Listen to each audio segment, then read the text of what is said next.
Yeah. Hello. Anyone else like completely terrified? Oh, come on, there must be someone else. Absolutely no one. Yeah, I'm terrified. I don't mean just because I'm like here, that I'm looking out at all of you, but I'm terrified just all the time. Just as always.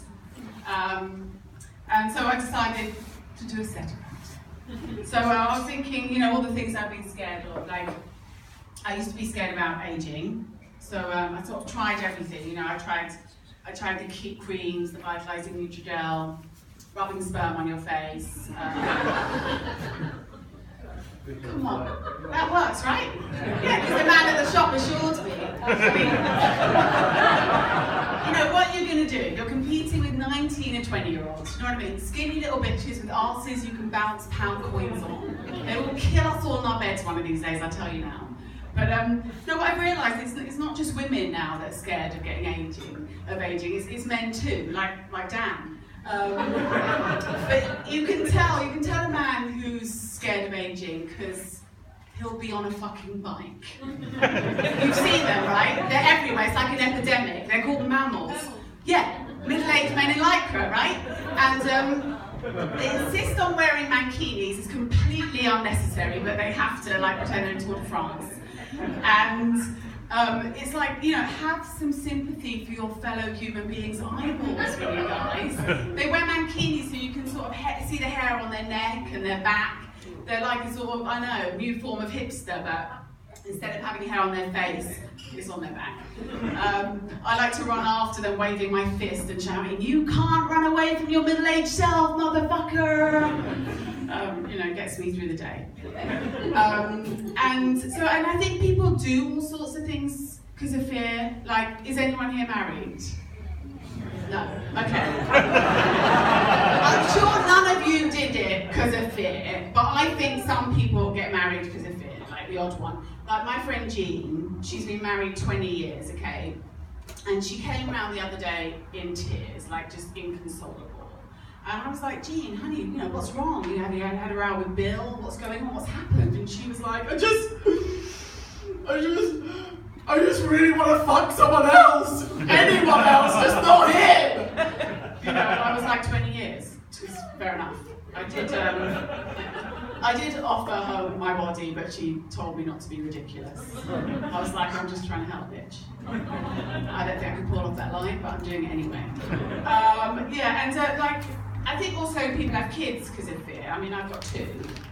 And some of my friends without children, they like to say to me that they missed the boat because they didn't have a family. And I'm like, you didn't miss no boat. You dodged a fucking bullet. Look at my chest. Look at the space where my tits used to be. I gave up my tits for a boy child. The very least I expect in return is the chance to mould him into a ruthless, ambitious machine who'll grow up to earn enough money to crush my enemies and keep me in gin and Prozac for the rest of my days. I did not give up my tits for a poorly drawn Mother's Day card and a germ riddled bedtime kiss. I know you're only 5, sweetie, but mummy wants results. Anyone scared like they're not being PC? Come on, man, talk to me. Someone, you've got to be, right? Everyone is. Like the book 50 Shades, okay. I read an article at the time that said it was dangerously subversive because the female character gets tied up and spanked and generally degraded by some ginge. They call him copper, but who the fuck are they kidding? He's ginge, you know what I mean? Tied up and ginger pubes. How much suffering can a woman take? But I remember thinking at the time, well, you know, I can't really imagine a politically correct erotic novel working. You know, Samia is a working mum whose life is turned upside down when she meets Christian, a civil servant from the local Equality Reform Commission, who respectfully and unambiguously asked her to fill in a survey. You've been a very bad girl, haven't you, Samia? Yes, Christian, I have. Well, that's fine, that's your right as a woman, and I think we should all celebrate that diversity of opinion, and call me Nigel. Nigel? I thought it was Christian. Had to change it, religious connotations and all that. All right, Okay, well, Nigel, how about a little light spanking? You know, we can celebrate diversity by alternating buttocks. I've been a very bad girl. Well, we're not judgmental here. I'm sure you had your reasons, both social and political and personal. Oh, fuck off, Nigel. I'm going back to my husband. It doesn't work, does it? Doesn't work. So I'm half Arabic. My dad's Saudi. A lot of people are, a bit fearful of Arabs, which, I get it. My dad's pretty chilled. I mean, we would practice Ramadan, where you fast from sunrise to sunset.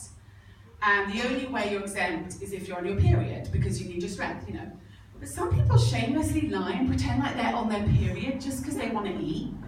Like my cousin, for example, like every year, by coincidence, I'm on my periods. None of us believe him. He's just hungry. Bless him. So I'm sort of half Saudi, just my dad's side. I'm not fully blown Lawrence of Arabia Arabic like Alec Guinness. No, so I'm half Saudi. I've got a Saudi passport, which is great if you're taking the kids on holiday to Yemen, Kurdistan, North Korea. Pretty shit if you want to take them to Disneyland.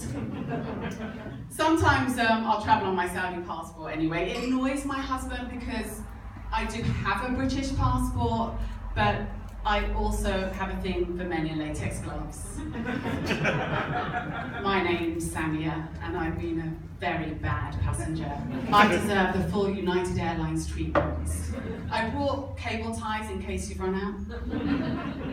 I mean, what are we going to do? We've just got to try not to let fear get the better of us, and as soon as the politicians and stirrers of hate realise that we all have to live on this tiny globe, floating in space, before it gets destroyed, we can all make a better life forward, even if some of us are limping from too many erotic novels.